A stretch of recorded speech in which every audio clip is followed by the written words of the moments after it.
É uma honra poder estar aqui com você trazendo conhecimento e educação em psicologia, saúde mental, neuronutrição e relacionamento. Eu quero falar sobre a importância da ansiedade e fazer uma pergunta para você. Como você tem de verdade controlado a sua ansiedade? Você sabe que a importância desse controle, talvez você já tenha ouvido, visto, lido muita coisa sobre isso. Mas o mais importante é não esquecermos que a ansiedade é um fenômeno absolutamente natural, sobretudo quando nós sofremos ou temos prejuízos em áreas sentimentais, nos nossos relacionamentos, na rotina do trabalho, no decorrer do dia. Isso causa um problema que vem de outras ordens e de outras grandezas. Alex, é possível de fato controlar? Eu quero conversar com você sobre isso e pedir para você continuar nesse vídeo, onde eu vou dar algumas dicas e explicar para você, de fato, como a ansiedade se manifesta, por que ela faz isso e por que eu atravessei tantas vezes na minha vida e posso dizer para você, é muito possível o enfrentamento da ansiedade quando nós temos o conhecimento certo sobre o que é a ansiedade, como ela se manifesta, por que ela se manifesta. E o mais importante, como fazer isso virar a favor na sua vida. Vai te dar felicidade, qualidade de vida, bem-estar, você vai fluir nas áreas da sua vida. E eu tenho certeza que isso aqui pode ser uma mensagem também que vai te colocar frente às oportunidades que você talvez tenha perdido por conta de a falta do controle emocional, dos aspectos cognitivos. Eu queria convidar você a estar comigo nesse exato momento aqui na nossa mentoria clínica. Vamos lá. É tempo de sarar, de reviver. Inscreva-se no meu canal, ative o sininho de notificações, curta, comente e compartilhe. Eu sou Alex Cavalcante, muito obrigado por você estar aqui nesse canal, nesse projeto, aqui na Mentoria Clínica, onde nós trazemos sempre conteúdo vivo de verdade, com temas relacionados à saúde mental, neuronutrição, relacionamento e espiritualidade. Eu queria deixar essa pergunta para você. Você tem sentido dificuldades nas crises de ansiedade? Você reconhece que você tem atravessado isso? De que forma você já percebeu as perdas, os ganhos, inclusive, de viver uma ansiedade? Na verdade, como controlar a ansiedade mesmo quando você está em crise é uma questão de técnica, é uma questão de protocolo. Então, se a gente conseguir testar a nossa ansiedade, a gente vai conseguir encontrar uma forma disso fazer sentido. Mas antes de tudo, eu queria te dizer, existem testes, você já deve ter feito isso, para calcular mais ou menos o nível dessa ansiedade. E o teste funciona mais ou menos assim, eu quero deixar para você. Marque aí de 0 a 10, sendo 0 nada de ansiedade e 10 no seu maior pico de ansiedade reconhecido por você. E daí eu queria que você pudesse fazer essa jornada de autoconhecimento para você fazer essa pergunta básica. Você já sentiu isso? Já percebeu dar nomes a esses níveis? Qual é o seu nível de ansiedade em relação a algumas questões que eu vou colocar aqui? Vamos lá, anota aí. A primeira delas, olha só. Esperar uma correspondência. Você já tem sentido, por exemplo, um correio, uma carta, alguma coisa, uma encomenda das plataformas de entrega, um aplicativo de delivery? Qual que é o teu nível de ansiedade? Você levanta toda hora, você vai na janela, você assiste alguma coisa e fica com o pensamento ali, ou você fica na porta, tem gente que fica até na porta esperando. Qual o teu nível de 0 a 10? Ansiedade sobre esperar uma correspondência. Segundo, participar de uma entrevista de emprego para os jovens ou para os não tão jovens que estão se recolocando no mercado. Você espera uma entrevista de emprego, uma proposta por e-mail, por telefone, por WhatsApp. O que acontece naquela hora? Tua ansiedade bate em que nível? Pensa nisso. Você vai ser chamado de repente para a sala do teu chefe, de uma liderança, de alguma coisa. Esse é um outro nível de ansiedade muito comum e acontece frequentemente. De 0 a 10, quando você é chamado para uma conversa em particular, me conta como que você é e qual o teu nível. Uma mensagem visualizada e não respondida, essa aqui pode ser algo importante. Eu queria deixar isso muito frisado, porque em tempos digitais é muito comum que a ansiedade bata níveis altíssimos. Uma mensagem que foi lida, mas não foi respondida. De 0 a 10, você coloca a nota ou decora aí enquanto assiste aqui a nossa mentoria clínica. Falar em público. Alex Cavalcante, que dificuldade eu tenho de falar em público. Teve uma vez uma colega conversando comigo me falava que ela podia fazer de tudo nessa vida, menos apresentar alguma coisa em público, falar alguma coisa. Para ela era terrível, era quase que o fim. Qual é a nota que você dá para falar em público? Coloque aí, por favor. Fazer uma avaliação. Te pediram para fazer uma avaliação de alguma coisa e você naquele momento não sabe mais o que dizer. Vai ter que fazer a tal da avaliação. Meu Deus do céu, e agora? Vou ter que entrar na sala, avaliar um grupo de pessoas, escrever um relatório, atender alguém. Qual é o teu nível de ansiedade? Esperar o resultado dessa avaliação. Seja você avaliando ou avaliado. De 0 a 10, qual que é o nível da sua ansiedade? Você pode também colocar esse nível de ansiedade aplicado a áreas da sua vida pessoal também, ok? É muito importante, enquanto eu vou falando, você ir trabalhando a questão do autoconhecimento. E essas situações que eu estou colocando aqui vão te deixar de alguma forma ansiosos ou ansioso, ansiosa, se você se definir, por exemplo, numa pontuação um pouquinho acima do nível 5. Né? Ou seja, você sai da média do nível de ansiedade de coisas que na verdade já foram resolvidas. Né? Então a consciência dessa pontuação já é um trajeto e um caminho de reconhecimento da tal da ansiedade. Então, formas e práticas de controlar a ansiedade só vão fazer sentido se você conseguir reconhecer os níveis dessa ansiedade. E quando eu falo de níveis, eu estou falando de quê, gente? Eu estou falando de consciência. Quem trabalha com consciência, essa consciência que é fundamental para aplicar a técnica, tem um risco muito maior positivo de você se dar bem na questão do controle emocional. Agora, tem uma coisa que é muito importante que eu queria deixar aqui, tá? Não esqueça que todo e qualquer trabalho que você fizer vai ser feito por uma vida livre, absolutamente livre da ansiedade, essa ansiedade que prejudica, essa ansiedade que te machuca, que te maltrata. E você sabe que eu estou falando disso porque tem horas na sua vida que você não se suporta, que você às vezes quer abandonar você mesmo, seus sonhos, seus projetos, de tanto que teu coração palpita, não consegue concluir coisas, faz muita coisa ao mesmo tempo. O nível de cortisol por essa preocupação excessiva do futuro, esse pensamento excessivo do futuro, começa a fazer um sentido para você de que a adrenalina gerada na ansiedade te mantém vivo, te mantém viva. O que você faz nessa hora? Você começa um dilema enorme na sua vida. Que dilema enorme! Você passa a produzir ansiedade para se manter bem ou sentir-se, entre aspas, melhor. Afinal de contas, é uma noradrenalina na corrente sanguínea, uma dopamina, uma ocitocina que vem de um trabalho realizado. A dopamina por si já é produzida por esses limites, né? Os limítrofes ali do teu comportamento. Então você vai deixando as coisas para a última hora, isso vai te deixando ansioso, ansiosa, e você acha que isso está te fazendo bem, porque afinal de contas você está ultra positivo, mas nem sempre funciona dessa forma. Crianças pequenas, por exemplo, que ficam ansiosas, geralmente antes de uma festa de aniversário, elas ficam muitas vezes angustiadas por não começar, é falta dessa consciência da situação em si. Pegou o exemplo? Por isso que crianças um pouco maiores, antes de fazer uma prova, de repente, tem aquela certa ansiedade. Já viu disso? Mãe, vou fazer prova. Afinal de contas, ela foi adentrada nesse mundo dos exames, das escolas, da pressão. Adolescentes ficam angustiados frente a expectativas de um primeiro encontro, de uma primeira conversa, de um primeiro beijo. E os adultos, nem se fala, ficam ansiosos por muitas coisas porque pensam muitas coisas. E aí não acaba, o presente momento ele escorre pelas mãos. Então o lado bom dessa ansiedade é que tem, por exemplo, e isso foi um estudo realizado pela Organização Mundial da Saúde em 2017, falando que alguns países, por exemplo o Brasil, que é um dos países mais ansiosos do mundo, ele está contando com uma média de 23 a 25% de pessoas completamente com diagnósticos de algum transtorno de ansiedade. E isso, claro, vai ficando cada vez maior, porque na pesquisa da OMS, ela não fala sobre a ansiedade em si, mas os transtornos de ansiedade.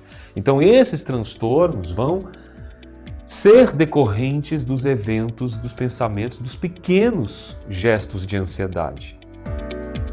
Não é uma coisa solta. Não é algo que vai acontecer da noite para o dia para você. Transtorno decorrente dos pequenos.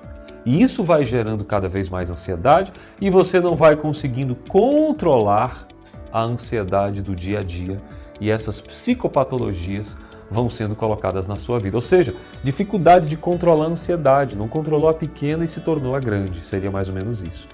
Então, se você estiver ansioso, tudo bem, isso é normal. A gente sabe que na ansiedade é impossível, a gente vai sempre passar por alguns momentos que tem uma expectativa um pouco mais elevada de sentir a ansiedade boa ou não, mas a ansiedade, na medida certa, vai te impulsionar, vai te gerar esses neurotransmissores, isso vai ser muito bom, vai te manter numa vida saudável, te inspirar a contar histórias, a perceber. Mas na história dessa evolução, doses de ansiedade colocadas dessa forma, elas vão impulsionar você a se preparar para um perigo como foi com seus ancestrais. Um perigo que te cerca, esse perigo vai fazer com que você, ao ativar a ansiedade, você esteja completamente prestes a entrar numa situação que a gente chama de luta e fuga. E isso, de certa forma, pode ser positivo se você está atravessando um perigo iminente. A ansiedade libera esses recursos, vamos chamar assim, ancestrais, como eu trouxe aqui, ou o teu mais instintivo. A ansiedade libera isso, fenômenos e ferramentas instintivas de sobrevivência. Agora, quando isso é excesso, quando não há perigo nenhum, infelizmente a gente acaba com um tipo de problema. Então, correr algum perigo com a ansiedade, a gente vai correr, mas vai resolver. Quando ela é excessiva, nós passamos a ser o próprio perigo, porque a gente está trazendo para nós, e isso é um grande problema para a saúde mental. Então, o cérebro vai acionar o botão da ansiedade. Nesse botão da ansiedade tem a dose certa e a dose exagerada. Você tem que converter para a dose certa e resolver um problema de verdade, ou fazer um movimento importante. Isso vai ajudar você a imaginar um cenário, uma forma de produzir e naquele momento contra-atacar nesse que a gente chama de episódio de ansiedade, tá? Que é um grande episódio, inclusive visto muitas vezes por algumas pessoas como uma zona de escape para resolver conflitos. Tem gente que resolve conflitos impressionantes com a ansiedade. Então são providências como essa que vão cada vez mais deixando cenários importantes para você modificar, modular a ansiedade para que ela esteja ao teu favor. Então faça uma reflexão sobre os níveis da sua ansiedade. Que tipo de problema você tem resolvido? É um problema pequeno, um problema grande? Você está dedicando toda uma circuitaria disso? Uma maneira muito mais objetiva de resolver a ansiedade é ver o medo futuro e tentar fazer com esse medo, porque a gente às vezes na vida precisa ir com medo mesmo, resolver isso com os mecanismos instintivos que estão dentro de você, na sua vida, da sua forma. Então, o medo de certa forma vai te inspirar, o medo de certa forma vai trazer autoproteção, o medo de certa forma vai te trazer ações prudentes, ações planejadas. Se você não tivesse medo, dificilmente você ia pensar nessas atitudes, nas atitudes que vão te deixar livre dos problemas. Então encare o medo da ansiedade para dosar aquilo que precisa ser feito, tá? O medo faz com que você ganhe, graças a Deus por esse mecanismo, um senso de proteção. E isso é importante. Então, sentir medo é essencial ou não para a sua sobrevivência? Alex, mas eu tenho sentido medo demais. Aí o demais deve ser tratado, porque daí passa a ser algo de humano para psicopatológico. Não é isso que a gente quer. Então, quando é que a ansiedade de fato se torna um problema? A questão da crise de ansiedade é quando esse excesso que é desencadeado por um gatilho, seja um gatilho mental que vai girar em torno de pensamentos, por exemplo, de coisas ruins, coisas que vão acontecer, mas que na verdade você não pode garantir que vão acontecer, acaba que você tem esse grande problema dos sintomas que vão vir junto com a ansiedade. Você vai ter taquicardia, você vai ter uma garganta seca, você vai ter o peristaltismo muito acelerado, ou você prende ou você solta tudo, é um problema, vai sentir uma certa azia, uma gastrite, porque os sistemas são desligados. O corpo entende que você tem um perigo, você precisa de pernas para correr, musculatura grande, você precisa de oxigênio, e aí o alto nível de oxigênio no pulmão vai causar uma certa náusea. E você começa a ter grandes conflitos e grandes problemas. Então, a ansiedade, de certa forma, vai toda ela ser gatilhada pelo aspecto do pensamento, que vai ganhando na mente força, ganhando força, ganhando força, somado a alguns outros pensamentos, vai colando, e aí você tem pensamentos negativos, criando redes neurais, tramas incríveis. E os sintomas psíquicos disso vão acompanhar essa crise de ansiedade. E aí eu posso citar pelo menos alguns aqui que você já deve ter experienciado ou conhecido alguém. Insônia, irritação, tensão, a própria dor no peito, a inquietação, a perda de concentração, dor de cabeça, boca seca, tontura, formigamento muito comum, palpitações, alterações gastrointestinais, como eu disse, tudo isso é um mecanismo de luta e fuga. Você não precisa disso para lutar contra um gigante, contra um urso, contra um crocodilo. Então, critérios como esse, que são critérios diagnósticos na saúde mental, eles podem, obviamente, indiciar que naquele momento você está tendo uma crise de ansiedade. Com esses sintomas aglomerados, sim, você tem uma crise de ansiedade. E nesse ciclo, que acaba sendo iniciado por pensamentos, por sintomas, que, como eu disse, são físicos, psíquicos, vai ficando forte, você sente que parece que vai ter um ataque cardíaco, em alguns casos. Então, é um círculo que vai causando, um círculo vicioso, vai causando cada vez mais problemas de você conduzir seu dia, sua forma, no lugar onde você está.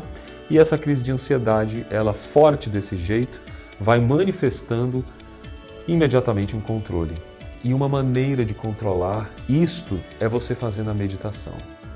Quando você medita, quando você para e respira, faz aquela respiração quaternária, 4 segundos, você na hora diz, ok, eu estou vivendo uma crise de ansiedade. Eu preciso encarar que eu estou vivendo uma crise de ansiedade. Porque enquanto você não declarar que viveu a crise de ansiedade, essa crise vai ficar. Você vai tentar achar que ela não existe. Então o primeiro passo é saber que sim, existe uma crise de ansiedade. E o segundo, você vai, obviamente, entrar num processo de respiração. Então, saber que eu tenho uma crise, entrar no processo de respiração, você inspira, segura 4 segundos, depois solta por 4 segundos lentamente, pausa mais 4, e depois que você fizer essa pausa, você inspira de novo. E você vai soltando e fazendo o ciclo 4x4, que eu já ensinei várias vezes no canal e em outros meios aqui dos nossos cursos, inclusive de ansiedade, que a gente fala pausadamente alimentos, meditação, o que você pode fazer com espiritualidade, e isso vai mantendo um padrão neuronal muito interessante na sua vida. E uma terceira dica que eu dou sempre é aquela dica clássica de mudar a atenção do neocórtex para coisas. Você fala, por exemplo, relógio, câmeras, luzes, mesa, microfone, blazer e tal. Então você vai fazendo o nome das coisas que estão ao teu redor, e eu tenho uma técnica que eu falo que geralmente é 360 graus. Você faz isso por 300, você vira, vai dando o nome das coisas próximas e longínquas, as coisas longas assim. Isso ajuda bastante também, tá? Isso tudo que eu estou falando é porque quanto mais você se desesperar, mais ela vai aumentar, porque ela entende que o perigo está mais próximo. Por isso que a respiração acalma, mesmo que você assumiu que tem uma crise de ansiedade, não vai perder o controle, porque se isso vai acontecer, você simplesmente vai se entregar ao episódio de loucura. Você vai ficar como se fosse um avião, como se fosse um trem caindo, alguma coisa terrível acontecendo, um acidente de carro, né? Imagina só. Então pensar nessas coisas já gatilha, porque você está com o sistema armado. Gente, tem que ter uma vida leve, uma vida simples. Isso faz uma diferença extraordinária na vida da gente, você não faz ideia. Quando eu falo da questão da vida simples, é que você pode ter essa vida simples que a gente tanto fala aqui. Isso vai te ajudar. Isso vai fazer com que a sua vida seja dentro de casa, fora de casa, aquela construção de propósito, que inclusive é um outro vídeo que eu vou fazer para vocês, sobre como que você consegue fazer isso, com imaginação. Imagine um propósito de vida para você, agora. Imagine o propósito de vida. O que a sua mente diz sobre isso? O que você acredita que é importante? Tomar consciência do que está acontecendo. Então, trabalhar o controle emocional são técnicas que vão construir um processo de imaginação que foge daquela situação, mesmo você sabendo que está vivendo isso. Então, fazer ações que vão proteger sua mente. Levantar pensamentos que vão blindar a sua emoção. E tudo isso funciona sempre. A carreira diz isso, a literatura fala isso, a ciência já comprovou que quando você mantém um estado do aqui e do agora, traz para o momento presente, isso não está acontecendo, isso é um pensamento meu. Esse pensamento Na verdade, você tem que pensar sobre ele. Isso é um pensamento que eu estou tendo. Isso não é real. Então, a psicologia cognitiva comportamental, por exemplo, é uma abordagem muito interessante. Ela vai falar que o aqui e o agora é tudo que importa. Então, você precisa dar nome a essas coisas. Você é um ser que observa os eventos ao teu redor. Então, se você estiver ansioso num cenário desse, você precisa dizer o nome das coisas, porque isso vai te dizer onde você está. É um perigo real ou potencial? Esse perigo vai vir ainda. Então, o pensamento vai produzir sentimento. E esse sentimento faz com que o cérebro, o teu corpo inteiro, derrame uma enxurrada de químicas cerebrais, espalhadas inclusive por todo o corpo, onde esses comportamentos vão ser de acordo com esses neurotransmissores ou com essa endocrinologia literalmente posta por meio dos seus pensamentos. Se os pensamentos são negativos, vai produzir intensamente comportamentos e reações negativas. Então, tudo que você puder pensar de positivo nessa hora ajuda, e ajuda muito, para não disparar a crise de ansiedade. Então, se você conseguir controlar isto, eu garanto para você, com essas palavras que eu estou dizendo, que você vai sarar, vai interromper esse ciclo que está causando pensamento negativo após pensamento negativo. Não é real. Grave isso. 95% dos nossos pensamentos não acontecem. São pensamentos terríveis. Então, cada vez que você reduzir tensão, reduzir ansiedade, se você começar a duvidar disso, ou seja, dizer que, olha, isso aqui não é real, isso aqui não está acontecendo, eu já estudei sobre isso, você vai dizer para você mesmo. Então, talvez o grande objetivo aqui é a gente trabalhar a consciência de que a gente precisa colocar uma questão, uma dúvida sobre o pensamento. Isso vai te ajudar. Respire, coma frutas cítricas, ajuda também, mas perceba que isso, tudo que eu estou falando para você, vai melhorar a sua qualidade de vida e o seu bem-estar, ok? Tem outras dicas, outras técnicas, mas eu tenho certeza que no meu consultório que eu tenho visto acontecer, foi exatamente o que eu estou ensinando para você, atuar na cognição, aceitar que está vivendo isso, entender que a fisiologia, o corpo, a biologia, ela modula os pensamentos também, para mais ou para menos, e tudo isso é uma decisão que você vai fazer. E eu tenho certeza que você vai fazer isso de forma muito genuína, porque é legítima. A sua mentalidade, a sua psique é legítima, ela existe, ela é uma realidade. Mas a gente precisa ajustar ela para o mundo real. Paz e bem para você, eu te convido a compartilhar, curtir, ser parte, clicar nos links que nós temos. Eu tenho certeza que a gente vai ter muita coisa boa ainda para conversar por aqui. Conheça os nossos projetos, acesse os links e você vai ter uma caminhada comigo genial de todos os temas que eu tenho trabalhado aqui, saúde mental, neuronutrição, relacionamento e espiritualidade. A gente se vê no próximo episódio. Até lá. Que Deus te abençoe. E eu quero agradecer a você, mulher, que está aqui nessa jornada conosco e apresentar para você o nosso programa de saúde integral da mulher, onde nós vamos trabalhar temas importantes para a sua qualidade de vida e bem-estar.